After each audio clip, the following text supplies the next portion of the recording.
कभी सोचा है कि कोई पुरानी चीज घर लाई जाए और वो जिंदगी में एक ऐसा खौफ भर दे जिससे कभी बाहर ही ना निकला जा सके। आज की कहानी एक ऐसे ही भूताहा आईने की है। तो चलिए इस कहानी में जरा और गहराई में उतरते हैं और इस सवाल का जवाब ढूंढने की कोशिश करते हैं कि क्या सच में एक बेजान चीज किसी की रूह पर कब्जा कर सकती है। कहानी शुरू होती है एक पुराने आईने से और उस बदकिस्मत शख्स से जो अनजाने में समझ लीजिए मौत को ही अपने घर ले आया था। तो मिलते हैं अर्जुन से। अर्जुन एक फ्रीलांस फोटोग्राफर था और उसे ना पुरानी और अजीबोगरीब चीजें जमा करने का बड़ा शौक था, एक जुनून की तरह। और यही जुनून उसे एक दिन शहर के एक पुराने बाजार तक खींच ले गया। और वहीं एक धूल भरी सी दुकान में उसकी नज़र एक बेहद खूबसूरत नक्काशीदार लकड़ी के फ्रेम वाले आईने पर पड़ी। बस देखते ही अर्जुन का दिल उस पर आ गया। दुकानदार ने भी ज्यादा भावताव नहीं किया, उसे बहुत सस्ते में दे दिया। लेकिन जाते जाते ना एक बड़ी अजीब सी चेतावनी दी। उसने कहा, साहब इसमें खुद को कम और अपने पीछे की दीवार को ज्यादा देखिएगा। कितनी अजीब बात है ना। अब अर्जुन ने उसकी बात पर कुछ खास ध्यान नहीं दिया और आईना लेकर घर आ गया। लेकिन उस रात से जो सिलसिला शुरू हुआ ना, वो किसी भी बुरे सपने से कम नहीं था। घर लाकर उसने उस आईने को अपने बेडरूम में ठीक अपने बेड की सामने वाली दीवार पर टांग दिया। और ये शायद उसकी जिंदगी की सबसे बड़ी गलती साबित होने वाली थी। पहली ही रात उसे एहसास हुआ जैसे कमरे में कोई है। आंख खुली तो आईने में देखा बेड के पास एक धुंधली सी परछाई खड़ी थी, लेकिन असल में वहां कोई नहीं था। अगली सुबह जब वो उठा तो उसके जिस्म पर खरोच के निशान थे, जैसे जैसे किसी ने सोते में उसे नोचा हो।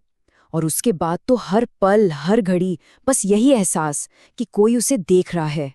अब तो डर हद से बढ़ चुका था। बिल्कुल कांपते हुए अर्जुन ने अपने दोस्त विक्रम को फोन लगाया। विक्रम एक पैरानॉर्मल एक्सपर्ट था और अब वक्त आ गया था उस आईने के राज से पर्दा उठाने का। विक्रम अपने कुछ सामान के साथ पहुंचा।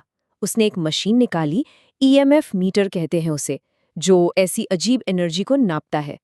पूरे कमरे में रीडिंग बिल्कुल नॉर्मल थी, लेकिन जैसे ही उसने मीटर को आईने के पास किया ना, मशीन पागलों की तरह हरकत करने लगी। रीडिंग एकदम से खतरनाक लेवल तक बढ़ गई। ये देखकर विक्रम ने समझाया कि पुराने जमाने में ना कुछ लोग तांत्रिक विद्या का इस्तेमाल करते थे। वो अपनी नफरत या किसी भटकती हुई आत्मा को ऐसी ही चीजों के अंदर कैद कर देते थे। विक्रम ने सीधे अर्जुन से कहा, देख ये कोई मामूली आईना नहीं है, इसके अंदर नफरत से पैदा हुई एक बुरी शक्ति कैद है। और जब तक ये तेरे पास है ना, ये धीरे धीरे तेरी सारी एनर्जी, तेरी सारी ऊर्जा खींचती रहेगी। मतलब साफ था, अर्जुन बहुत बहुत बड़े खतरे में था। अब बस एक ही रास्ता बचा था, उस आईने को नष्ट करना, उसे खत्म करना।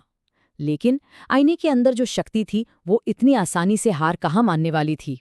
जैसे ही विक्रम ने उस आईने को तोड़ने के लिए हथौड़ा उठाया ना, पूरे कमरे की लाइट्स तेजी से जलने बुझने लगी, फ्लिकर करने लगी। हवा एकदम से इतनी ठंडी हो गई कि उनकी सांसें जमने लगीं।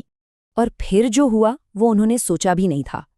अचानक आईने की सतह से एक ठंडा काला धुआं बाहर की तरफ बहने लगा। ऐसा लग रहा था जैसे कोई शैतान अपनी कैद से आजाद हो रहा हो।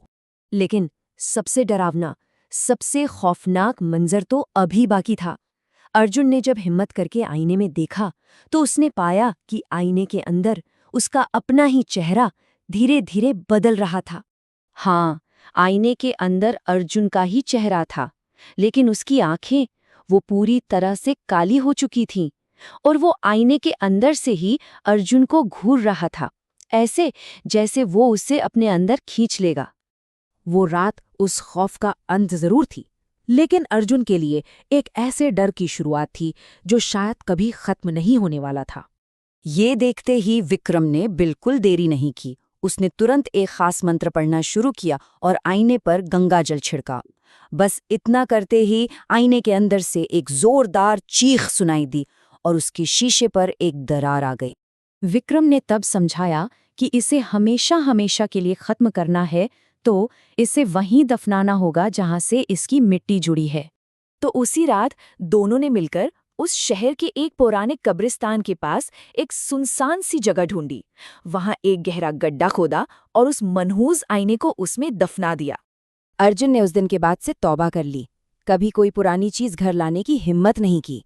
लेकिन उस घटना का असर इतना गहरा था कि आज भी जब भी अर्जुन किसी भी आईने के सामने खड़ा होता है ना, तो उसे हमेशा ऐसा महसूस होता है जैसे कोई उसके ठीक पीछे खड़ा है और उसे घूर रहा है, लगातार देख रहा है।